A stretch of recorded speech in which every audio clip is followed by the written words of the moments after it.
سلام مشاهدين، كي دايرين؟ لاباس عليكم؟ يا ربي يلقاكم هذا الفيديو بخير وبصحه وبالسلامه وباي حاجه زوينه كتمناوها. فيديو جديد ونهار جديد ومن التحضيرات ديال رمضان. ان شاء الله اليوم غادي ندير الحلوه ديال السنطر او المعسله ديال السنطر، وبغيت نشاركها معكم. فغادي نقولوا بسم الله وغادي نبداو باول حاجه. غادي نقول لكم المقادير.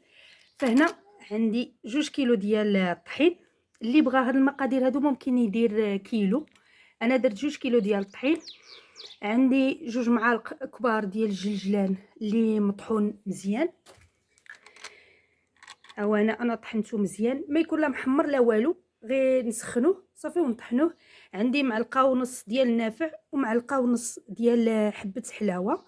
عندي هنا معلقه كبيره، المعالق الكبار. هنا عندي معلقه كبيره ديال القرفه. عندي تقريبا نص معلقه صغيره ديال الملحه، وساشيه د الخميره ديال الحلوه 8 غرام. عندي هنايا هذا ما زهر، عندي نص كاس. انا درت فيه شي هادو ديال الزعفران الحر. اللي ما عندوش ممكن يدير الملون الغذائي اولا ضويمه ديال البنه. هنا عندي نص كاس ديال الزيت، وعندي هنايا تقريبا 4 كاس ديال الخل. ما وصلش، انا درت تقريبا شي 4 ولا 5 ديال المعالق كبار. عندي هنا الماء دافي، وهنا عندي تقريبا واحد 2 حتى 3 ديال المعالق كبار ديال الزبده انا ذوبتها.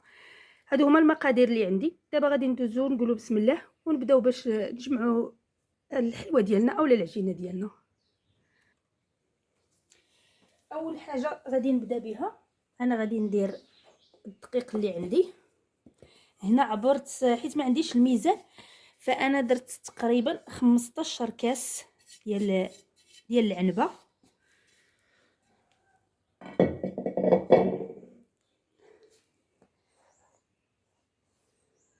غادي ندير النافع وحبه حلاوه، ممكن تكتفيو غير بوحده. وهنا غادي ندير القرفه وندير الملحه وندير حتى الخميره.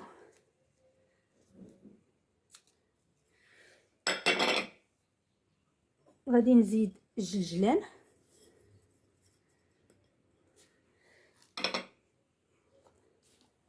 صافي بهذا الشكل هذا. دابا غادي ندير الخل كما شفتوا. انا ما كثرتش، درت تقريبا هنا واحد 4 أو 5 ديال المعالق. غادي نزيد الزيت، عندي نص كاس ديال الزيت. وغادي نزيد هنايا نص كاس من ما زهر، درت معاه الزعفران الحر. والماء اللي عندنا دفيناه غادي نستعملو على حسب. غنخلطوا هادو عاد نبقاو نزيدوا الماء، حيت العجينه خصها تكون قاصحه، ما خصهاش تكون رطبه باش تجينا زوينه. فانا غادي نجمع بالزيت وهذا المواد السائله اللي درت في الاول. عاد غادي نبقى نزيد الماء شوي بشويه.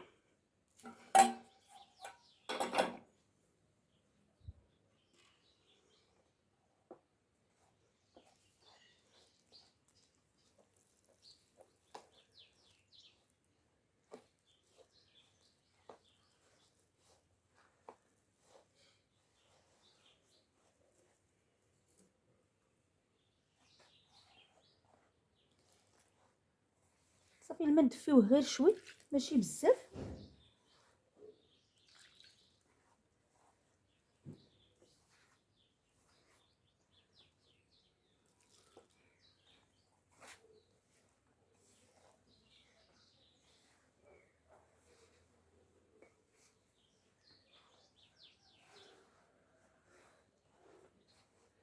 صافي انا غادي نستمر بحال هكا حتى نجمع العجينه كامله ونرجع معكم.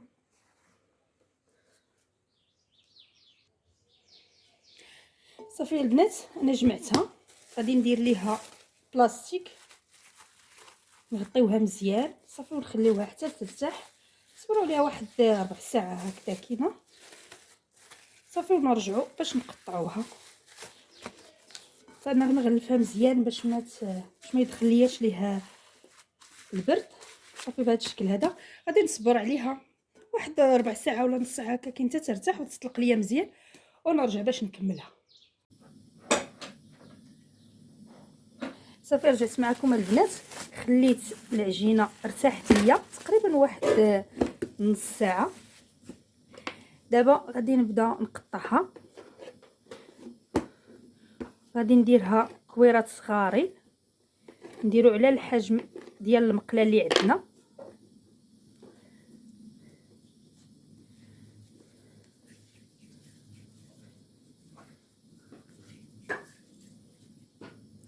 صافي بهذا الشكل هذا.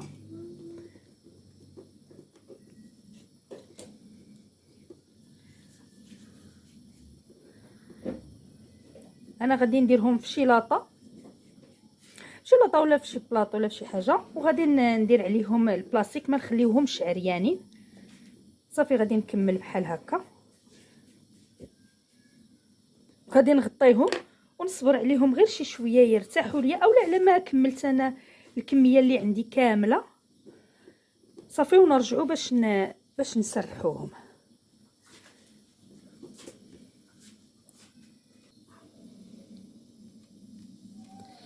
صافي هذه هي الكميه اللي عطاني، انا روليته كامل، درتو هنا في هاد اللاطه، ديروا في اي حاجه بلاطو ولا اي حاجه. صافي غادي نغلفو بالبلاستيك، غادي نصبر عليها واحد شويه على ما ترطب ليا. صافي ونرجع باش نسرحوها. صافي رجعت معكم، دابا غادي نبدا نسرحو. انا خديت هنايا 4 ديال الكويرات، غادي ناخذ النشا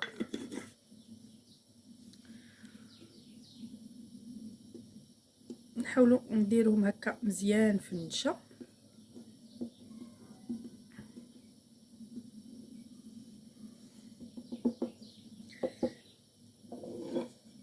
صافي غادي نسرح وحده بوحده،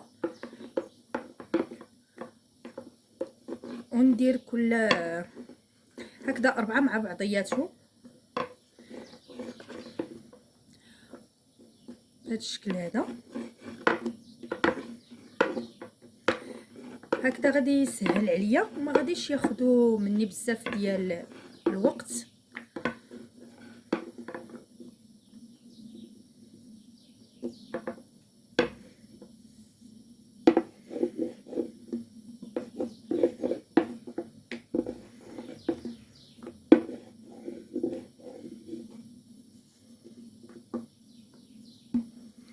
صافي نديرو ليهم النشا مزيان باش ما يلصقوش لينا.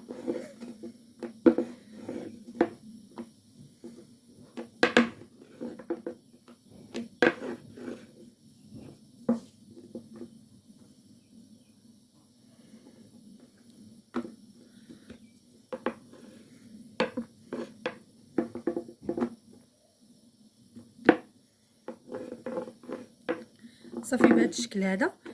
انا غادي نخليهم هكذا على جنب ونكمل الكميه اللي بقات معايا.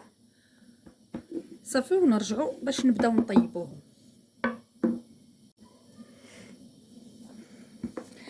صافي حنا بدينا كنطيبوا، غادي نشدوهم نرققوهم كاملين هكذا مجموعين غير بشويه.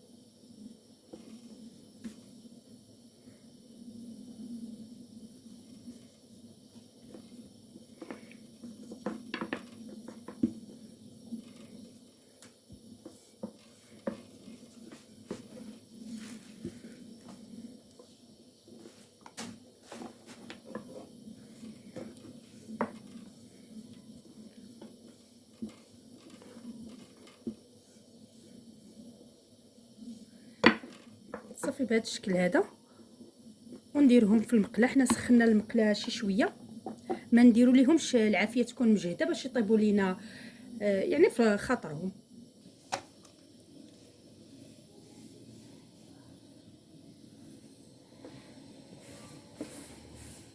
صافي دابا نخليوهم غير شويه ونرجعوا نقلبوهم باش ما يتحمروش. صافي بهذا الشكل هذا.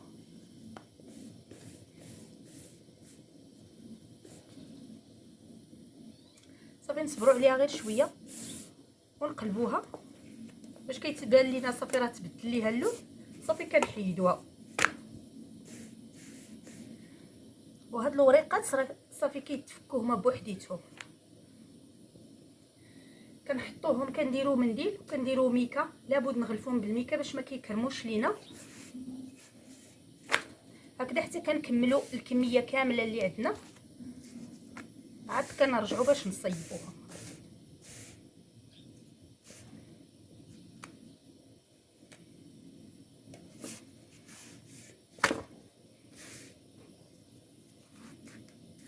هانتوما راه كيتفكوا.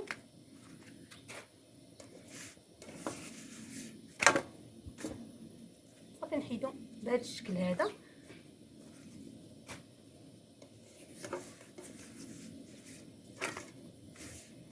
راه ساهلين، ماشي شي حاجه اللي صعيبه، وتيوجدوا لينا دغيا بهذه الطريقه كيسهلوا علينا. هانتوما تفكوا.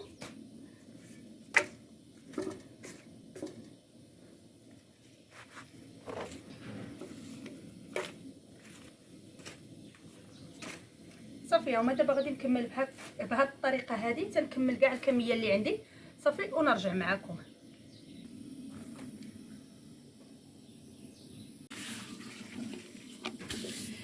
صافي البنات دابا كملنا الطياب، غادي نبدا باش نلصقهم اولا باش نروليه. هنا في الزلافه درت شويه ديال الطحين، درت عليه شويه ديال الماء.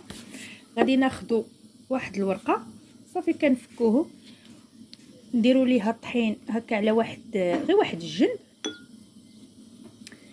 باش تلصق لينا مزيان. صافي وغادي نبدا نروليها هكذا، ما نرخفوش ولكن في نفس الوقت ما نكرزوش بزاف. صافي على هذا الشكل هذا.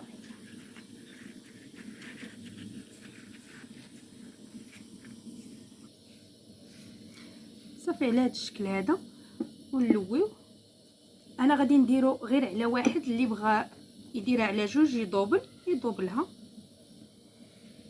انا بغيتهم يجيوني غير صغارين. صافي بهذا الشكل هذا.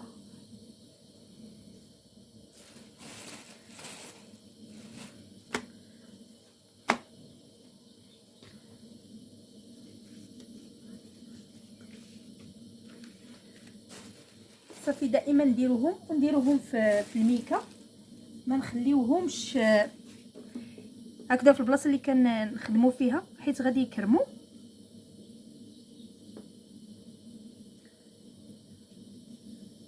صافي نحاولوا ندوروا ليهم هاد الطحين والماء تقريبا نفوتوا النص باش يتشدوا لينا مزيان، باش ملي نبغيو نقليوهم ما يتحلوش.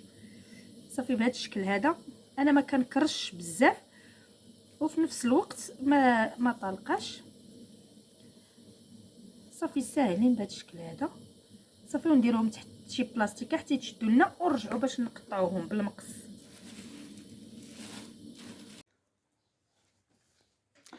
صافي لصقتو بالعجينه ديال الطحين والماء. هذه هي الكميه اللي عطاني. دابا غادي نبدا باش غادي نقطعو. انا قطعت هنا شويه، هادو دوبلتهم درت جوج، وهنايا هادي على واحد، يعني غير عجينه وحده كتجي على هذا الشكل هذا. نتوما اللي بغيتو. انا هادو كاملين درتهم غير عجينه وحده ما دوبلتهاش. صافي دابا غادي نبدا باش نقطعهم كاملين وعاد غادي نرجع باش نقليهم ونعسلهم. غادي نحيدو هاد الجنب هذا صافي ونقطعهم بهذا الشكل هذا. نتوما العرض كتحكموا فيه على حساب اللي بغيتو، المهم نقطعوها بشكل اللي مايل.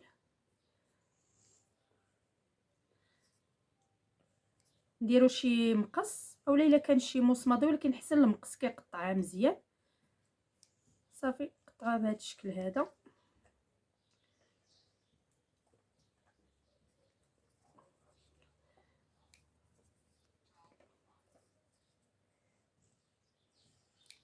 نحاولوا نديروهم نفس القياس باش يجيونا مقادين ويجينا المنظر ديالهم زوين.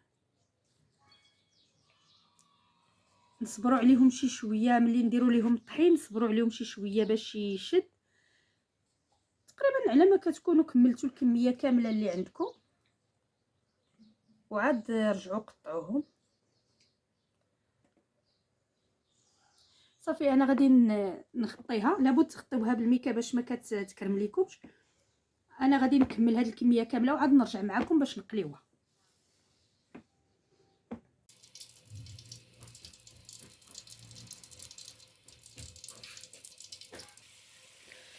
صافي دابا غادي نبداو نقليوها. درت الزيت حتى سخنت، جربتها بهاد الطريفات اللي تيبقاو لينا ديال العجينه، ودابا غادي نقولوا بسم الله وغادي نبداو باش نقليوها.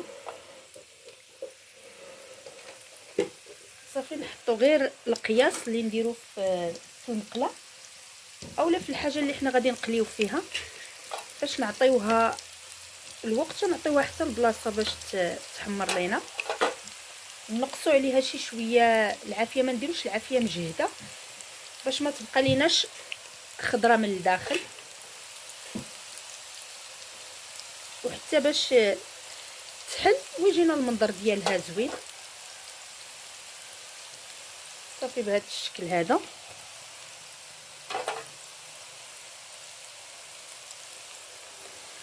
صافي ملي نديروها نحاولوا ما نحركوهاش بزاف ونعطيوها الوقت حتى تحل وتحمر لينا، يولي اللون ديالها ذهبي. صافي غادي نهزوها وغادي نديروها في العسل. صافي البنات هي بدات كتحمر لينا، يولي اللون ديالها ذهبي. صافي ونحيدوها ونديروها في العسل. اهم حاجه انكم ملي ديروا ليها الطحين خليوها حتى ينشف ليها الطحين، قطعوها وخليوها تنشف باش ما تفكليكمش بهذا الشكل هذا، باش واخا كديروها في الزيت ما كيتحلش لكم الوريقات ديالها وكتجيكم مجموعه. صافي دابا انا بديت غادي نحيدها. صافي وغادي نديرها في العسل، نقطروها مزيان من الزيت.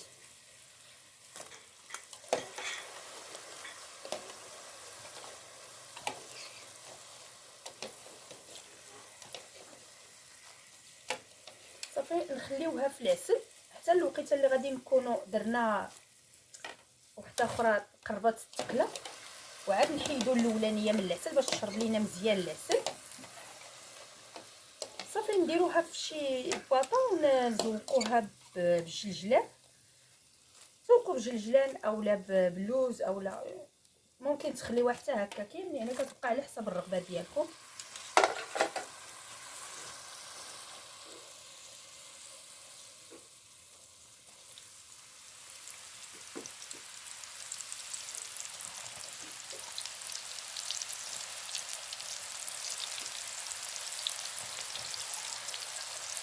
صافي نحركوها غير بشويه،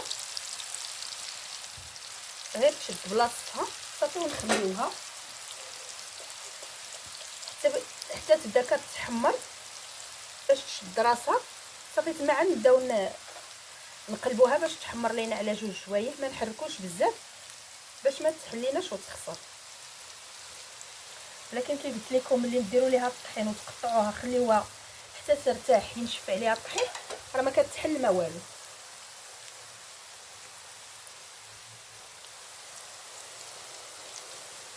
دائما اهم حاجه انكم تخليوها مغطيه بالبلاستيكه باش ما تنشفش ليكم وتكرم، حيت الا كرمت غادي تبقى تهرس.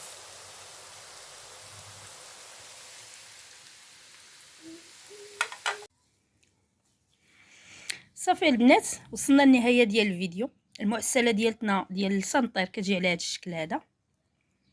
كنتمنى باش تعجبكم الطريقه ديالها، ونقول لكم عواشركم مبروكه ومع السلامه ان شاء الله حتى الفيديو اخر.